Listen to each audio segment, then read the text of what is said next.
খেলাই শেষ করে দিব।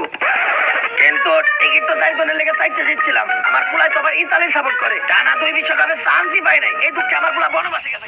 এখন আর এক টিকিটে যাইব কেনা বাতি যে আমি আছি।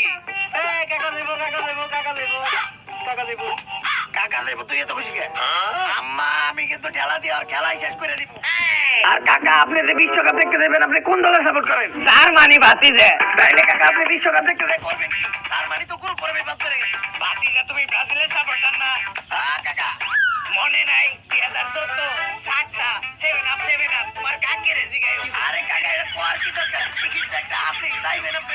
তাইলে তো হয়ে গেল। তাইলে চলো এই খুশিতে সবাই মিলে 7 আপ গাই। তোরে খেলা দিয়ে খেলা শুরু করে দিব রে। দর্শক কিন্তু ফিফা ওয়ার্ল্ড কাপ 2022 কাতারে আপনাদের সকলকে আরো একবার স্বাগতম। এরে বিশ্বকাপ চলতেছে, ব্যাকগ্রাউন্ডে আইপিএল এর মিউজিক লাগাইছে কোন হালার মধ্যে। এই ভিডিওর এডিটর তো আপনি। সরি সিলভা ক্লাসের সময় তুই আইছস কে? নেইমার কো? Neymar injury. পরে মাঠে আনেই কি করতে ব্রাজিল? গ্রুপ পর্বের 3 ম্যাচের ভিতরে 2 ম্যাচ ইনজুরি আছিল। আরে নেইমারের ছাড়া কি খেলা দেখে মজা পাওয়া যায়? কত সুন্দর অভিনয় করে বলা নাই। আমার নানি পছন্দ করে